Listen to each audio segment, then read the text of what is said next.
ನಮಸ್ಕಾರ ವೀಕ್ಷಕರೇ, ಸವಾಲ್ ಟಿವಿಗೆ ಸ್ವಾಗತ. ನಾನು ಶ್ರುತಿ.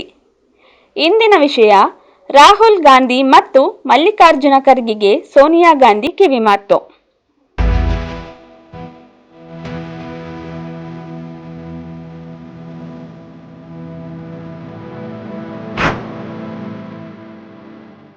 ಬೆಂಗಳೂರು ಸಾರ್ವಜನಿಕ ಬದುಕಿನಲ್ಲಿ ಇರುವವರು ಕೊಟ್ಟ ಮಾತಿನಂತೆ ನಡೆದುಕೊಳ್ಳಬೇಕು ಎಂಬ ಸಲಹೆಯನ್ನು ಕಾಂಗ್ರೆಸ್ ಅಧಿನಾಯಕಿ ಸೋನಿಯಾ ಗಾಂಧಿ ತಮ್ಮ ಪುತ್ರ ಹಾಗೂ ಲೋಕಸಭೆಯ ವಿರೋಧ ಪಕ್ಷದ ನಾಯಕ ರಾಹುಲ್ ಗಾಂಧಿಗೆ ನೀಡಿದ್ದಾರೆ. ಕರ್ನಾಟಕದಲ್ಲಿ ಅಧಿಕಾರ ಹಂಚಿಕೆ ಸಂಬಂಧ ಎದುರಾಗಿರುವ ಸಮಸ್ಯೆ ಹಿನ್ನೆಲೆಯಲ್ಲಿ ಸೋನಿಯಾ ಅವರು ರಾಹುಲ್ ಅವರಿಗೆ ಈ ಖಡಕ್ ಸಲಹೆ ಕೊಟ್ಟಿದ್ದಾರೆ.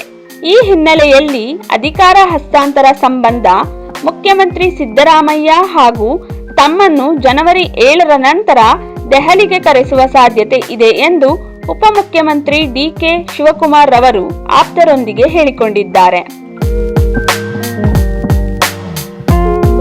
ನನ್ನ ವಿಚಾರವನ್ನು ಸೋನಿಯಾ ಗಾಂಧಿ ಅವರು ರಾಹುಲ್ ಗಾಂಧಿ ಮತ್ತು ಎಐಸಿಸಿ ಅಧ್ಯಕ್ಷ ಮಲ್ಲಿಕಾರ್ಜುನ ಖರ್ಗೆ ಬಳಿ ಪ್ರಸ್ತಾಪಿಸಿದ್ದಾರೆ. ನನ್ನನ್ನು ಸಂಪರ್ಕಿಸಿ ಅಧಿಕಾರ ಹಸ್ತಾಂತರ ಕುರಿತಂತೆ ಭರವಸೆ ವ್ಯಕ್ತಪಡಿಸಿ ಯಾರೂ ದುಡುಕಬೇಡಿ, ನನಗೆ ದಕ್ಕಬೇಕಾದ ಸ್ಥಾನ ದೊರೆಯಲಿದೆ ಎಂಬ ಆತ್ಮವಿಶ್ವಾಸದ ಮಾತುಗಳನ್ನು ಆಡಿದ್ದಾರೆ. ಮಧ್ಯಪ್ರದೇಶ, ರಾಜಸ್ಥಾನ್, ಪಂಜಾಬ್, ಹರಿಯಾಣ ಹಾಗೂ ಛತ್ತೀಸ್ಗಢ ರಾಜ್ಯಗಳಲ್ಲಿ ಅಧಿಕಾರ ಹಸ್ತಾಂತರ ಗೊಂದಲದಿಂದ ಚುನಾವಣೆಯಲ್ಲಿ ಪರಾಭವಗೊಂಡು ಪುನಃ ಅಧಿಕಾರ ಚುಕ್ಕಾಣಿ ಹಿಡಿಯಲು ಸಾಧ್ಯವಾಗಲಿಲ್ಲ.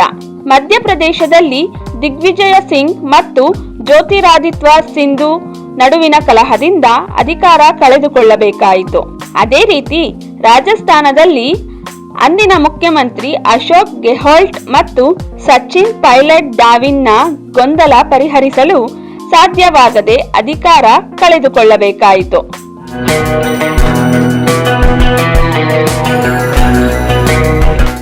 ನಾವು ನಮ್ಮ ಪಕ್ಷದಲ್ಲಿನ ಸಮಸ್ಯೆಗಳನ್ನು ಪರಿಹರಿಸಿಕೊಳ್ಳದಿದ್ದರೆ ಇಂಡಿಯಾ ಕೂಟದಲ್ಲಿನ ಮಿತ್ರ ಪಕ್ಷಗಳು ದೂರವಾಗುವ ಸಂಭವ ಇರುತ್ತದೆ. ಕರ್ನಾಟಕದಲ್ಲಿನ ಗೊಂದಲ ಬಗೆಹರಿಸುವಂತೆ ಸೂಚಿಸಿದ ನಂತರ ಸಮಸ್ಯೆ ಕುರಿತು ಗಮನ ನೀಡುವುದಾಗಿ ರಾಹುಲ್ ಗಾಂಧಿ ಅವರು ಹೇಳಿದ್ದಾರೆ ಎನ್ನಲಾಗಿದೆ.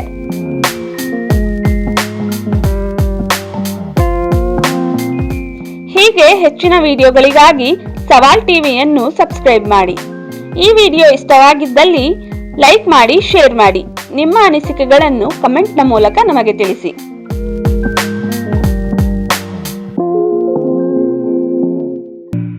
ಸವಾಲ್ ಟಿವಿ ಸದಾ ನಿಮ್ಮೊಂದಿಗೆ.